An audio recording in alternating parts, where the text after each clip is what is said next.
Hello guys, welcome back again to my YouTube channel. It's me again, Solvian. So for today's video ay tuturuan ko kayo kung paano mag-edit sa Kinemaster.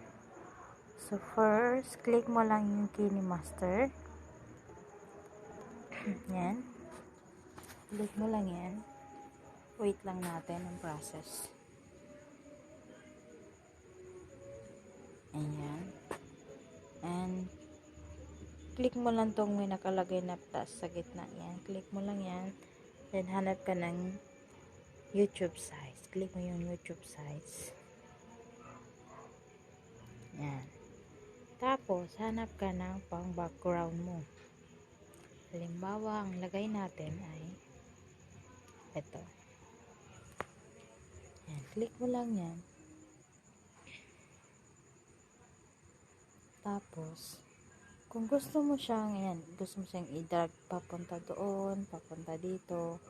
And then, kung gusto mo siyang pahabain, click mo lang yan ganyan. Click mo lang. Tapos, yung itong kulay dilaw na to, hilahin mo siya papunta doon. Para humaba siya ganyan. Hilahin mo lang siya. Tapos, check mo.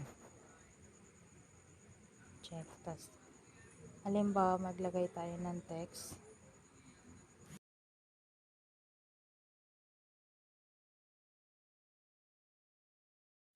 Halimbawa, ang title natin ay Tagalog,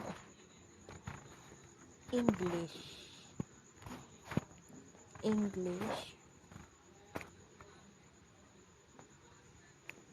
translation.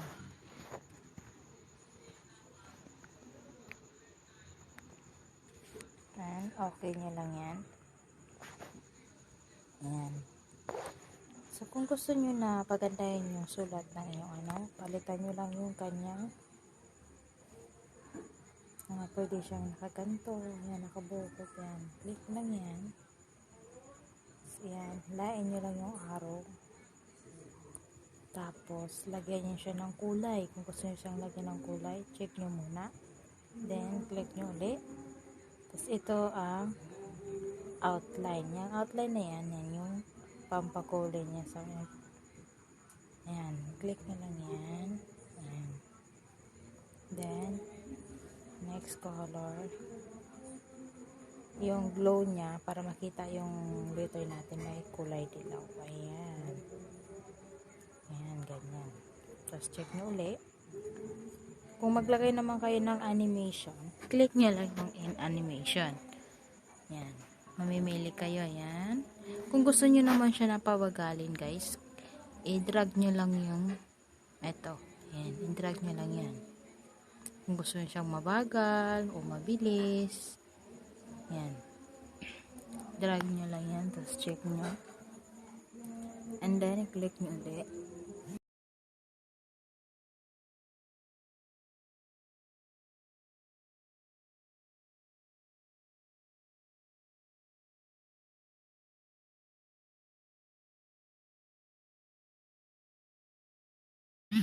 Ayan.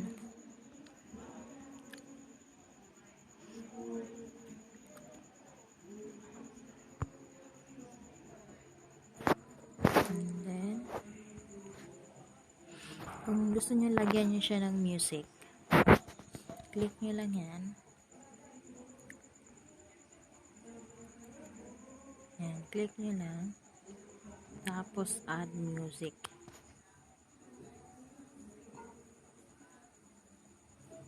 Back natin. Ito, audio. Tapos, music.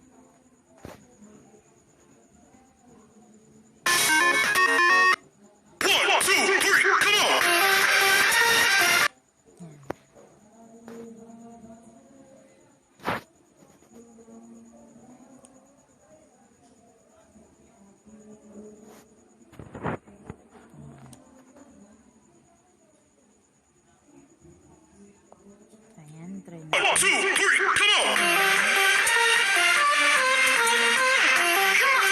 Ayan yung ating nagawa. So, and then, pag tapos na kayong mag-edit, click nyo lang to. Yan.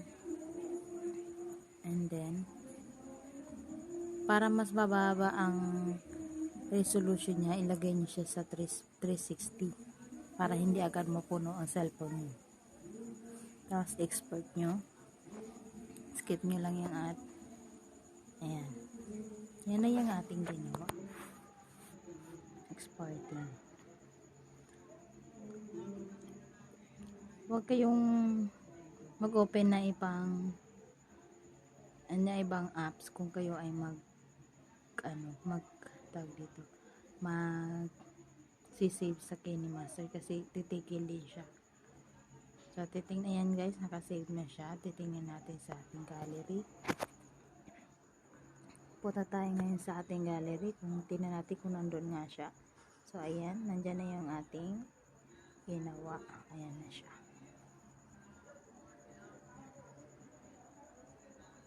Ayan na siya. 1, 2, 3, come on!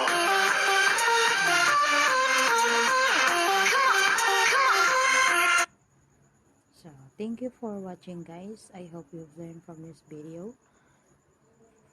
So, please don't forget to hit the notification bell para lagi kayong updated sa next kong video. Kung nagustuhan nyo ang video na to guys, please don't forget to like, share, and subscribe, and comment down below if may gusto pa kayong request. So, thank you guys for watching. See you in my next video.